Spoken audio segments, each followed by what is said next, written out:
Sudah ya? Sudah, Bu. Oke, baiklah. Assalamualaikum Pak Sadam. Waalaikumsalam, Ibu Moli. Ya, ada Bolehkah apa, saya Bu? minta waktunya Pak Sadam? Saya mau bercerita tentang apa yang saya rasakan akhir-akhir ini, Pak. Boleh, Bu, boleh. Kebetulan saya belum ada jadwal mengajar di kelas. Silakan, Ibu, mau bercerita tentang apa nih, tentang topik yang akan kita bahas hari ini. Begini Pak Sadam, akhir-akhir ini saya merasakan murid-murid di kelas yang saya ajarkan kurang antusias menerima pembelajaran dari saya. Selain itu, jumlah murid-murid saya yang mengerjakan tugas hanya 50% setiap harinya Pak Sadam. Oh, jadi pada belakangan ini Ibu merasakan bahwa murid di kelas Ibu yang Ibu ajar itu kurang antusias dalam menerima pembelajaran dari Ibu. Kemudian menurut Ibu apa nih yang Ibu harapkan dari obrolan kita yang kita lakukan hari ini? Saya mengharapkan solusi permasalahan saya tentang antusiasme murid dan yang saya ajarkan itu, Pak. Jadi Ibu berharap ada solusi atas permasalahan Ibu tentang siswa Ibu kurang antusias dalam mengikuti pelajaran. Jadi Iya, Pak. menurut Ibu Mondi nih, hal apa yang membuat murid-murid Ibu itu kurang bersemangat dan juga antusias dalam mengikuti pembelajaran bersama Ibu di kelas? Kalau saya ingat kembali ya Pak Sadam ya, hal yang menyebabkan murid-murid saya ini kurang antusias itu adalah yang pertama, pembelajaran saya ini sepertinya sedikit membosankan, terlalu monoton, saya terlalu domain untuk berbicara, bercerita di depan murid-murid saya. Yang kedua, saya tidak memberikan kesempatan kepada murid-murid saya untuk berpendapat atau aktif berbicara pada saat pembelajaran. Oh, jadi Ibu bilang dikatakan seperti itu, yaitu pembelajaran yang Ibu terapkan itu seperti teacher center ya Bu ya.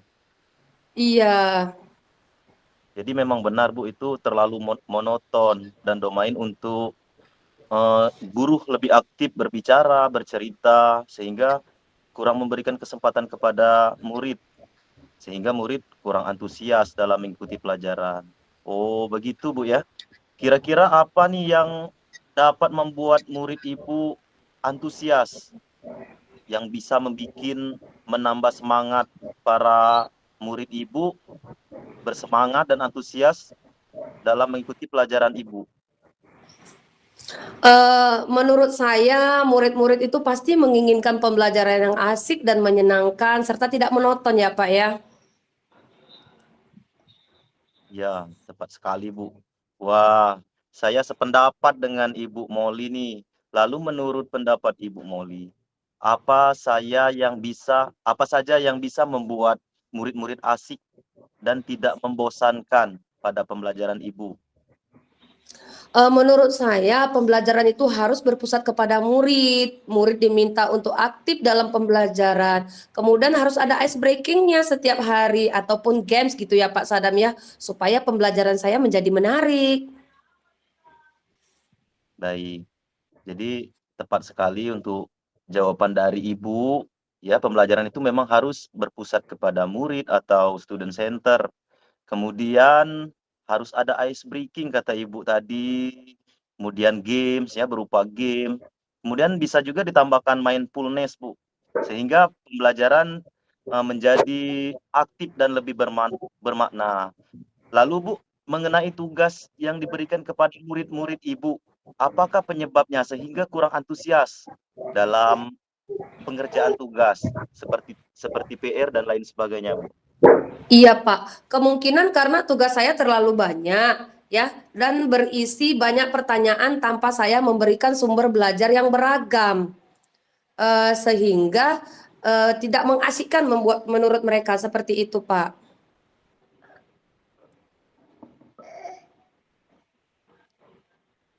Baik ya, Ibu. Kalau boleh tahu nih, Bu, menggunakan sumber belajar apa saja yang sudah Ibu lakukan selama ini di kelas, seperti buku teks atau apa, makalah dan lain sebagainya, Bu, modul.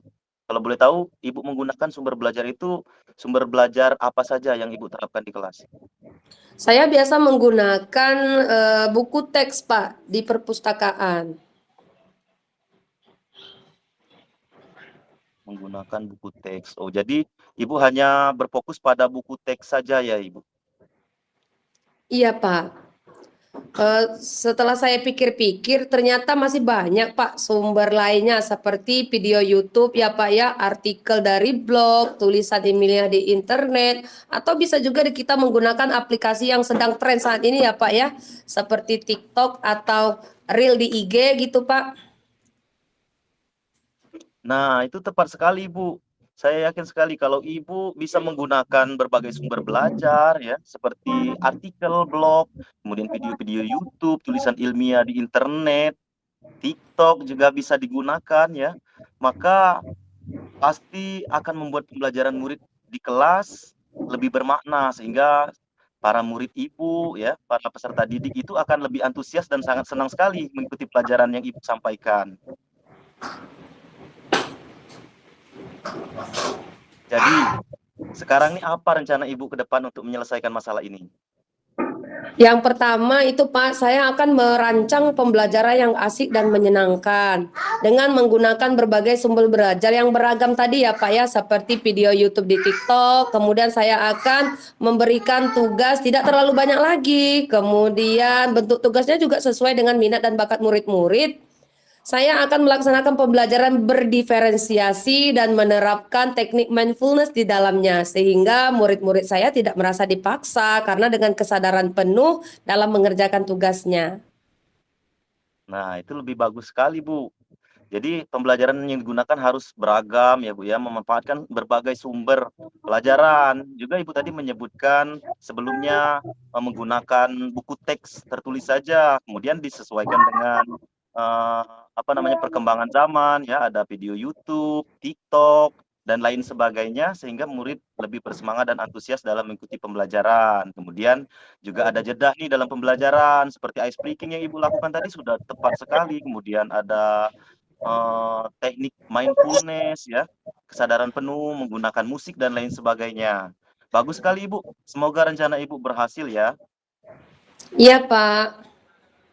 Jadi kira-kira ke depan apa nih komitmen Ibu terhadap rencana Ibu ke depan nih yang akan Ibu terapkan sebagai komitmen Ibu?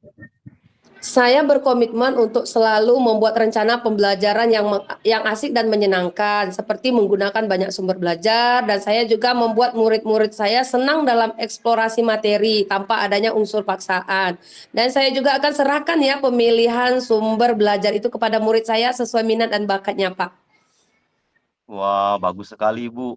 Saya sangat mendukung nih komitmen dan aksi yang akan Ibu lakukan. Mudah-mudahan semuanya dapat berjalan dengan lancar sesuai dengan harapan Ibu ya.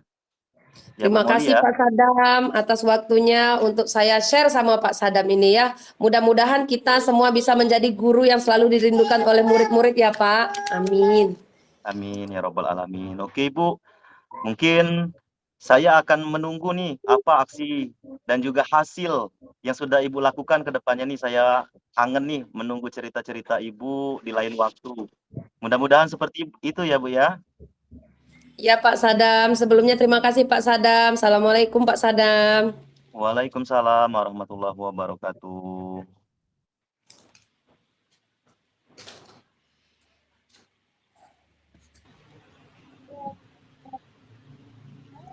Untuk selanjutnya, Pak. Sesi berikutnya Molly menjadi coach, Bu Sudarti menjadi Uci ya. Ya.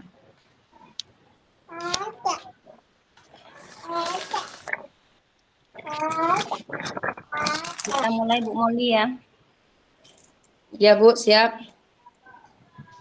Assalamualaikum warahmatullahi wabarakatuh, Bu Molly. Apa kabar?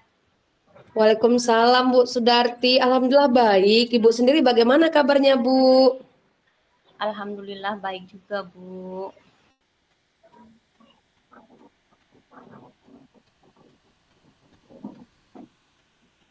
Oh iya Bu, ngomong-ngomong ada apa nih? Kok Ibu sengaja nemuin saya? Iya Bu Moli, saya memang sengaja nemuin Ibu karena ada hal yang ingin saya ceritakan kepada Ibu. Kira-kira Bu Moli ada waktu nggak ya? Oh, tentu saja Bu Darti. Jadi apa nih yang bisa saya bantu untuk Ibu? Dan saya lihat juga Ibu Sudarti lagi tidak baik-baik saja nih. Terima kasih Bu Moli atas waktunya. Betul sekali Bu Moli, akhir-akhir ini saya memang merasa tidak baik-baik saja karena saya merasa cemas dan khawatir akan tugas dan tanggung jawab saya. Oh, apa yang sebenarnya membuat Ibu Darti merasa cemas dan khawatir akan tugas dan tanggung jawab Ibu kalau boleh tahu? Belum lama ini kan saya terpanggil tuh Bu menjadi peserta PPG. Eh, Hal itu memang sih sudah lama sekali saya tunggu dan saya sangat bersyukur sekali karena sudah terpanggil. Tapi di sini saya mulai bingung tuh Bu. Saat ini kan saya sedang menjalani pendidikan calon guru penggerak juga. Terus menjadi seorang guru juga, dan kita juga sebagai seorang ibu dan istri di dalam keluarga begitu kan. Nah, ditambah lagi sekarang ada tambahan tugas yaitu tugas PPG. Jadi saya sedikit agak cemas lah, takut saya tidak bisa mengerjakan tugas-tugas CGP dan PPG itu dengan baik dan tepat waktu. Uh, Tugas saya yang pertama itu kan menjadi seorang istri ataupun seorang ibu. Jadi gimana ya? Tapi hal Dilema itu Bu ya. saya jalani dengan baik Bu ya.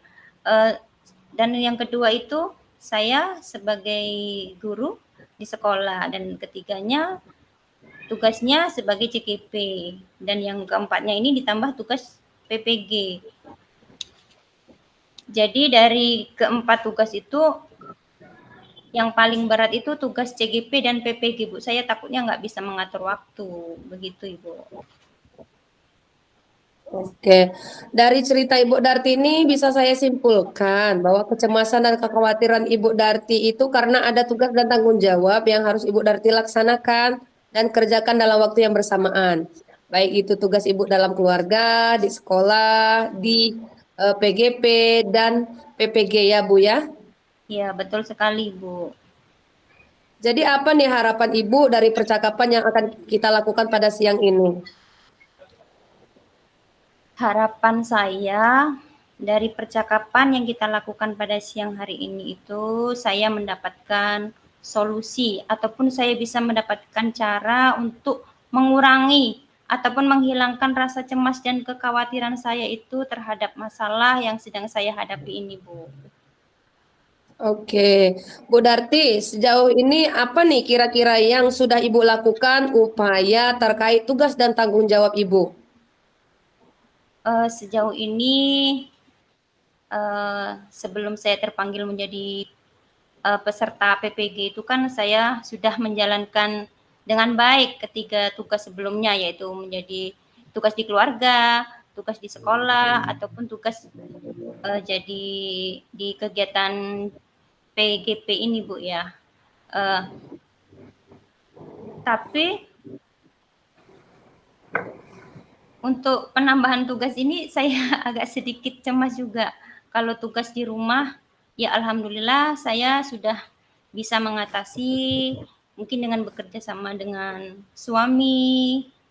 Kalau di sekolah, saya sudah menjalankan tugas saya dengan baik.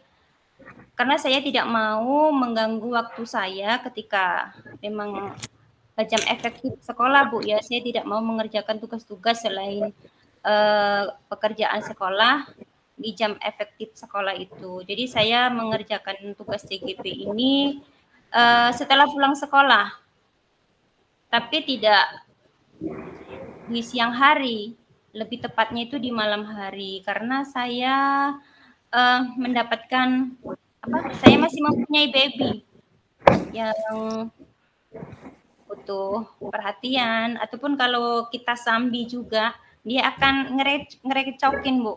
Dia mencet-mencet tombol yang ada di laptop. Jadi saya mengerjakan tugas-tugas CGP itu di malam hari, setelah dia tidur begitu, Bu. Sementara waktu efektif saya itu kan cuma ada di malam hari, Bu, ya, untuk mengerjakan tugas. Nah, kan tahu sendiri kalau tugas CGP itu banyak sekali dan ada due dates-nya. Jadi kita harus mengerjakan tugas, mengumpulkan tugas sesuai dengan waktunya, jangan sampai terlewat. Jadi kalau ditambah dengan tugas PBG ini, saya kira-kira bisa nggak ya mengatur waktu saya kayak gitu. Saya takutnya ada tugas yang terlewat begitu. Jadi apa nih rencana yang akan Ibu lakukan untuk menghilangkan atau mengurangi rasa khawatir Ibu terkait tugas-tugas dan tanggung jawab Ibu? Mungkin hal yang mesti saya lakukan untuk pertama kali ini, mungkin saya harus bisa memanage waktu saya, Bu, ya. Harus bisa memanage waktu saya seefektif mungkin. Dengan pertama melihat jadwal atau due dates pengumpulan tugas di CGP. Mungkin di situ saya mulai dengan mencatat kira-kira tugas yang mana yang pengumpulannya atau due date-nya itu sudah dekat.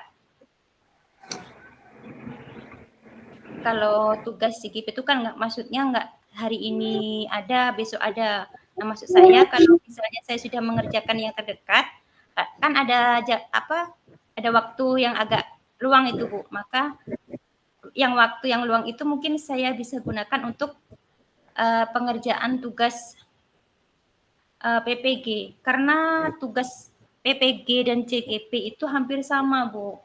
Kalau di CGP kan kita mengerjakan modul, terus buat aksi nyata. Kalau di PPG juga seperti itu. Di situ ada 3 modul yang mesti kita selesaikan. Setelah membaca, itu ada pengerjaan soal-soal pemahaman. Setelah itu juga melakukan refleksi dan juga melakukan aksi nyata. Dan yang terakhir itu membuat jurnal dan di-upload juga di PMM. Dan juga menunggu validasi. Jadi saya berpikir ketika tugas CGP-nya yang due date-nya itu dekat, saya kerjakan dulu dengan melihat tanggalnya itu, Bu, ya. Saya catat, saya urutkan due date yang terdekat sampai due date yang masih jauh seperti itu. Sehingga waktu-waktu senggang itu bisa saya gunakan untuk mengerjakan tugas PBG. Sehingga ketika saya sudah membuat jurnal, dengan menunggu jurnal itu divalidasi, saya bisa mengerjakan tugas CGP lagi. Seperti itu, Bu, mungkin ya, yang bisa saya lakukan. Dengan seperti itu, saya bisa mengerjakan tugas kedua-duanya itu dengan baik dan tepat waktu, tanpa ada yang terlewatkan. Wah, luar biasa sekali nih rencana yang telah Ibu Darti buat ya, yaitu membuat catatan atau jadwal ya, Bu, ya, dan mengurutkan tanggal yang paling dekat dengan due date sampai yang paling jauh, sehingga membantu Bu Darti dalam menyelesaikan tugas tepat waktu. Kira-kira, Bu, siapa yang akan membantu Ibu dalam menyelesaikan tugas Ibu? Yang membantu saya, karena saya melakukannya atau mengerjakannya di malam hari, Bu, ya tentu saja partner hidup saya, Bu, suami saya. Mungkin beliau bisa membantu saya ngomong. Mungkin kan kalau bocil tidur tuh kan, kadang dia bangun minta susu. Nah, ketika saya mengerjakan tugas, mungkin diambil alih itu tugas saya sama suami saya. Saya mungkin minta tolong atau bekerja sama dengan suami saya begitu, Bu, supaya saya lebih fokus untuk mengerjakan tugas. Oke, Ibu, luar biasa sekali ya, kerjasama antara pasangan itu memang sangat diperlukan ya, Bu, supaya saling support. Semoga Ibu bisa berhasil untuk kedepannya dan bisa mengikuti dan menyelesaikan tugas dari kedua kegiatan Ibu. Dan tidak ada tugas yang terlewatkan. Jadi apa yang Ibu dapatkan dari perbincangan kita siang hari ini? Dari perbincangan hari ini, alhamdulillah Bu, setelah saya bercerita dengan Ibu Molly memberikan tanggapan sehingga saya bisa menggali potensi saya semakin dalam. Yang awalnya tadi saya sempat cemas, sempat khawatir, saya tidak bisa manage waktu, takutnya nggak bisa mengerjakan tugas dengan baik dan tepat waktu. Sekarang rasa cemas dan khawatir itu kok rasanya bisa berubah menjadi suatu keyakinan, Bu, ya. Saya itu menjadi yakin kalau saya itu bisa. Kalau dengan memanage waktu sebaik-baiknya, dengan melakukan hal yang mesti dilakukan dulu atau dengan membuat jadwal tadi dari mengurutkan tanggal due date dari tugas itu dari yang terdekat sampai yang masih jauh, mungkin itu bisa membantu saya untuk mengerjakan tugas-tugas saya itu dengan baik dan bisa mengumpulkan tugas saya dengan tepat waktu dan tidak ada yang terlewatkan. Begitu, Ibu. Berarti sekarang Ibu tidak merasakan cemas dan khawatir lagi, Bu ya? Alhamdulillah, Ibu. Saya sangat berterima kasih sekali sama Bu Molly karena rasa cemas itu berangsur-angsur hilang dan berubah menjadi sebuah keyakinan. Sehingga saya di dalam diri saya sekarang ini bisa menanamkan saya tuh bisa melakukan dan mengerjakan tugas itu dengan baik dan tepat waktu. Jadi sekali lagi saya ucapkan terima kasih kepada Ibu Molly karena Bu Molly sudah meluangkan waktunya untuk saya, untuk mendengarkan saya bercerita. Mungkin saatnya saya undur diri ya Bu, mungkin Ibu akan melakukan kegiatan yang lainnya karena saya sudah mengganggu waktu Ibu itu.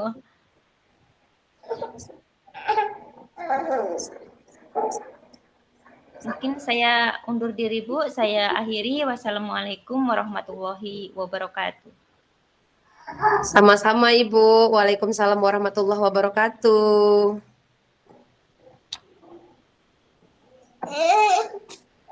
Selanjutnya coaching sesi 3. Pak Sadam dan saya. Ya. Siap, Bu. Bu Darti siap? Insya Allah siap, Pak. Siap.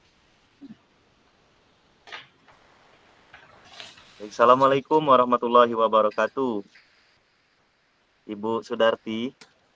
Waalaikumsalam warahmatullahi wabarakatuh, Pak Sadam. Apa kabarnya? Alhamdulillah sehat, luar biasa Bu. Ibu gimana kabarnya Ibu? Alhamdulillah sehat juga Pak. Katanya ada yang ingin Bapak bicarakan ya dengan saya. Kira-kira apa ya Pak?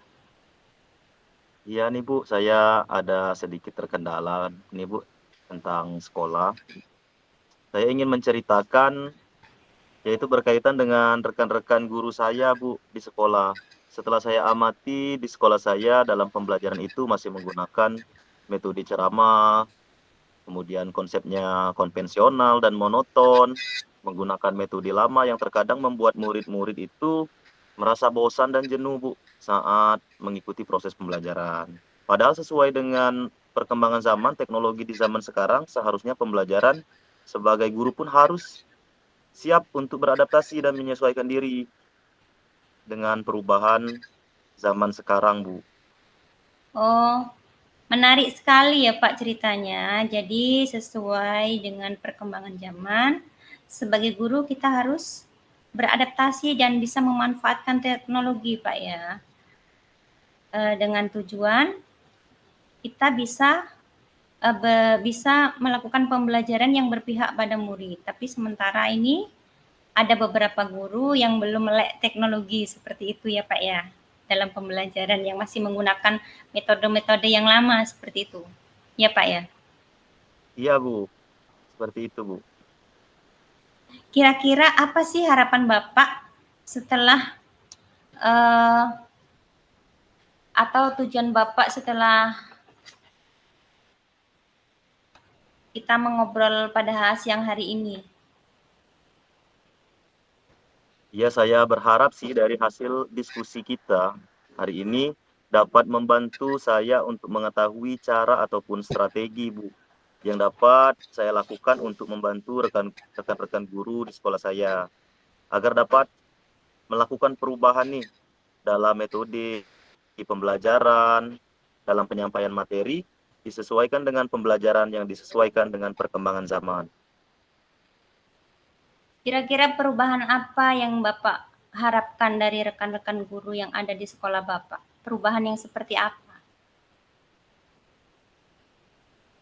Baik, mungkin perubahan dalam metode ataupun model serta penggunaan media pembelajaran yang lebih bervariasi seperti itu, Bu.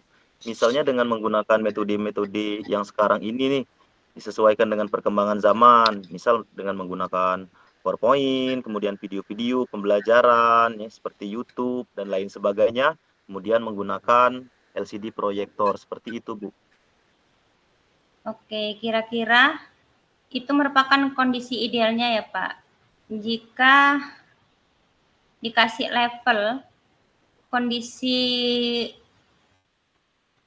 guru-guru yang ada di sekolah Bapak itu berada pada level berapa itu Pak?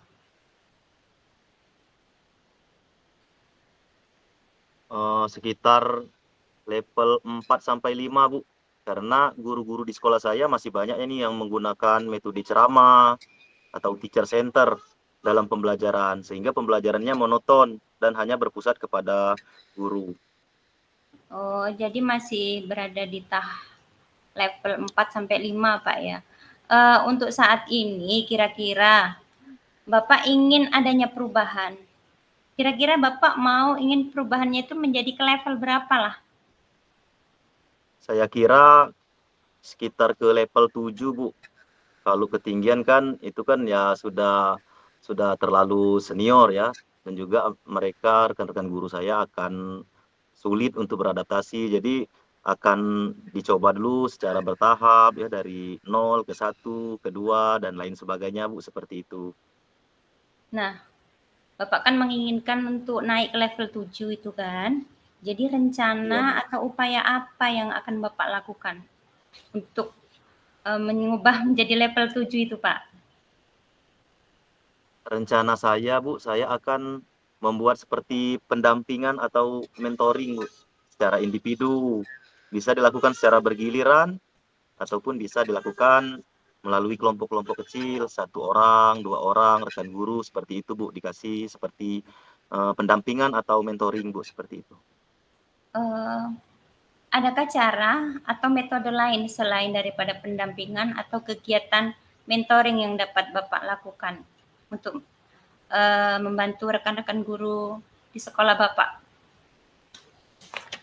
Selain mentoring, mungkin saya juga akan berkonsultasi dengan kepala sekolah, Bu, untuk mengadakan suatu pelatihan ataupun workshop tentang peningkatan kompetensi guru, misalnya nih, implementasi pembelajaran bervariasi sesuai dengan perkembangan zaman, seperti itu, Bu. Oke, menurut Bapak, antara mentoring dibandingkan dengan pelatihan atau workshop yang lainnya itu kira-kira uh, lebih nyaman yang mana bagi rekan-rekan Bapak? Sekarang ini saya akan mungkin mencoba metode mentoring dulu, Bu, ataupun pendampingan. Karena kalau langsung ke workshop atau pelatihan grup yang besar, Bu, mungkin membutuhkan biaya yang besar juga. Kemudian membutuhkan narasumber yang tepat, juga membutuhkan waktu yang cukup lama. Ya, Bu. Oh, jadi Bapak ingin melakukan dengan cara mentoring atau pendampingan, Pak ya? Iya, Bu. Kira-kira kapan Bapak akan memulai rencana itu? Oh iya, Bu. Saya akan memulai melakukan metode pendampingan ini secepat mungkin, Bu. Mungkin dalam minggu-minggu ini saya akan mulai mencoba kepada rekan-rekan guru. Saya kira akan lebih efektif, Bu, mungkin seperti itu, Bu. Oke. Selain itu, siapa yang akan membantu Bapak untuk melakukan kegiatan tersebut? Saya juga akan berkolaborasi dan meminta bantuan guru lain yang mungkin ahli dalam menerapkan metode pembelajaran yang bervariasi, Bu. Kemudian kan menyangkut IT nih, saya juga akan meminta bantuan kepada rekan yang lebih menguasai IT tersebut. Berkolaborasilah intinya Bu, seperti itu Bu. Oke, wah luar biasa sekali ya Pak Sadam ya, rencana yang telah Bapak Sadam buat.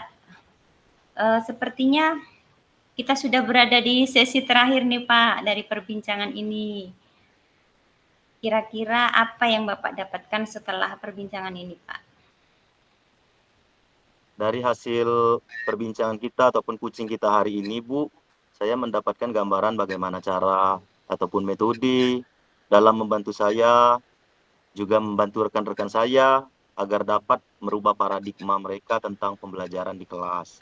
Agar kegiatan pembelajaran itu Bu lebih bervariatif, sehingga pembelajaran lebih efektif dan bermakna, dan siswa-siswi dalam mengikuti pembelajaran di kelas akan antusias dan senang dalam belajar. Berarti Bapak sekarang ini sudah fresh ya, dan sudah menemukan solusi dari permasalahan yang Bapak alami. Benar tidak Pak? Benar sekali Bu, jadi saya sudah merasa lega dan fresh Bu, karena Ibu sudah membantu saya dalam pemecahan masalah ini Bu. Juga saya juga bisa menemukan solusi atas permasalahan ini. Sekali lagi saya ucapkan terima kasih karena Ibu sudah membantu. Saya izin pamit ya Bu. Iya Pak, Ya, sama-sama Pak. Assalamualaikum Ibu Waalaikumsalam Sudarti. warahmatullahi wabarakatuh. Stop recording ya.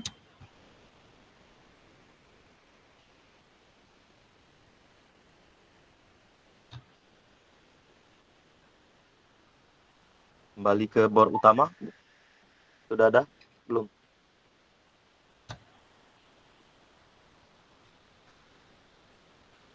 Silakan.